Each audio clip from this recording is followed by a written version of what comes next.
За баярлалаа. За ерөнхий прокурорын мэдээллийг сонсоод энэ материалын өчигдөр ороод өгсөн юм шиг байна л дээ. Би өнөглөл авлаа л дээ. Манай хоёр асуулт байна. 2017 оны эхний хагасжилд 4420 хэрэгээ шүүгчилжүүлсэн гэж байна. Өмнөх оны мөн үеэс 1300 хэрэгээр буюу 29.4%-аар өсөлттэй байна гэж байгаа. Бид яг хууль эрх зүйн орчныг сайжруулаад хуулийг гаргаад ингээд л явж байгаа л да.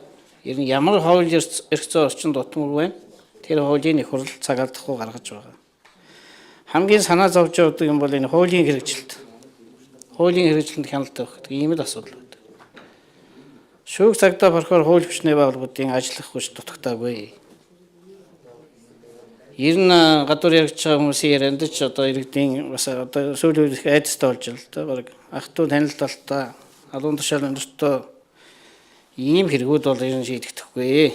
Ард түмний харин өмч хөрөнгөтэй холбоотой ард түмнлөө чиглэсэн хэрэгүүд бол тэгээд л одоо хохирол ихтэйгээр ингэж шийдэгдэх гэсэн ийм асуудлууд. Энэ тал дээр таныг хариулт өгье. За хоёрдугаар энэ 2018 оны 7 сарын 5-наас хэрэгжиж байгаа эрүүгийн хуулийн өөрчлөлтийг асуух гэдэг байна л да.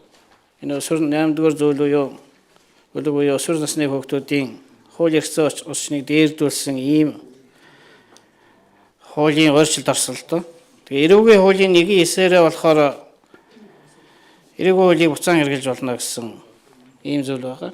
За буцаан хэрэглэх гэхээр энэ буцаан хэрэглэхгүй байгаа юм байна. Зүгээр яг хэрэг үртгэл мөрдөн байцаалтын шатанд явж байсан өсвөр насны хүүхдүүдийн хэргийн хууль эрх зүйн байдал бол дээрдсэн. За 2018 оны 7 сарын 2-ны өдөр хууль зүйн байгууллагын даргын албан бичих бол танаад очсон. Энэ албан бичигт эрүүгийн хуулийн 1.9-р зүйлийн нэгт хэсэг заасны дагуу эрүүгийн хуулийг буцаан хэрэглэх тал дээр гишүүдээс гаргасан саналыг харгалзан үзээрэй гэсэн. Ийм бичгийг хургуулсан. 2018 оны 9 сарын 11-нд миний бие шүүхийн шийдвэр үүсгэх ерөнхий газарт бичиг хургуулсан. 2018 оны 9 сарын 24-нд шүүхийн шийдвэр биелүүлэх ерөнхий газраас хариу ирсэн. Өмнө нь одоо улсын дээд шүүхийн шүүхээр хяналтын шатны шүүхээр шийдэгдсэн 63 одоо өсвөр насны хоригдол дээр ял эдэлж байгаа. Уг хуулийг буцаан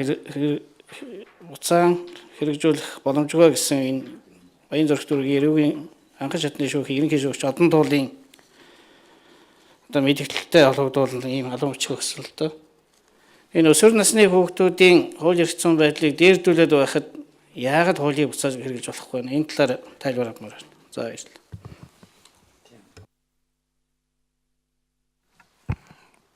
За хоёрдугаар микрофон. За гишүүний асуултанд хариулъя. За яагаргүй байхгүй нийгэм бол одоо хууль хяналтын байгууллагаас бол их их зүйл хүлээж байгаа гэдгийг бол хүн болгон бид нар ойлгож байгаа. Авилгалтай тэмцэх асуудал бол жил ирэх тусам сайжирч байгаа гэж одоо хэлж болно.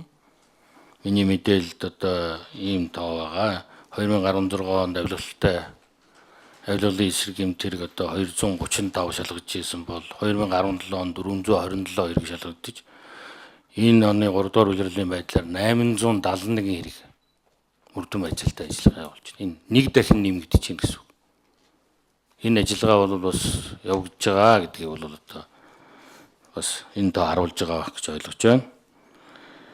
За эрүүгийн хуулинд яхаргүй байхгүй өөрчлөлт оруулж бага нас дээр насан туршаагүй хүмүүсийн ялаас чөлөөлөх асуудал бас яригдсан. Бид нар энэ хууль батлагдсны дараагаар 11 хүүхдийн асуудлыг бас шүүхэд тавьсан. Яг энэ өөрт чинь нэгсэн хариуны дагуу бидэрт бол хүлээн авах боломжгүй гэдэг материалыг буцаасан. Энэ бол шүүхийн бүрэн эрхийн хэмжээний асуудал учраас бид нар одоо хүлээн зөвшөөрсөөр арга байхгүй юм л юм байна. Тодруулах уу? Батсан гişүү. Тодруулъя.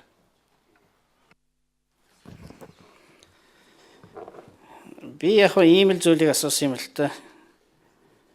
17 оны эхний хагасжилд 4420 хэрэгээ шилжүүлсэн. Энэ бол 1300 хэрэгээр буюу 20 сарын 4-оор өссөн байна гэж байгаа юм л та.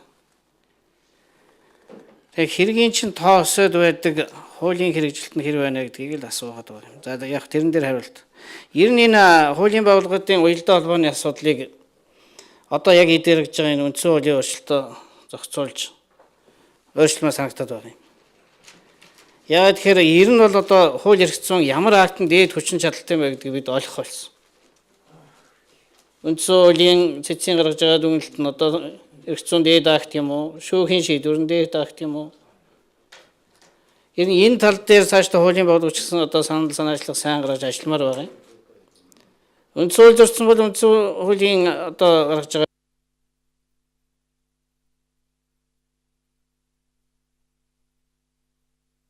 Хоёрдугаар микрофон.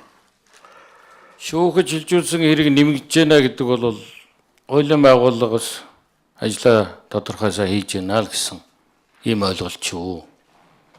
Энийхтэй бас хууль зүйн одоо хуулинд орсон шин заалттай холбогдуулаад нөгөө хүн гэмтрэг үйлцэн охирогчийн гомдлоор хэрэгсэхгүй болгодог байсан юм нь болоод шүүгтэрээ шийдэгддэг болсноос болоод бас энэ тоо бол нэмэгдэж байгаа юм.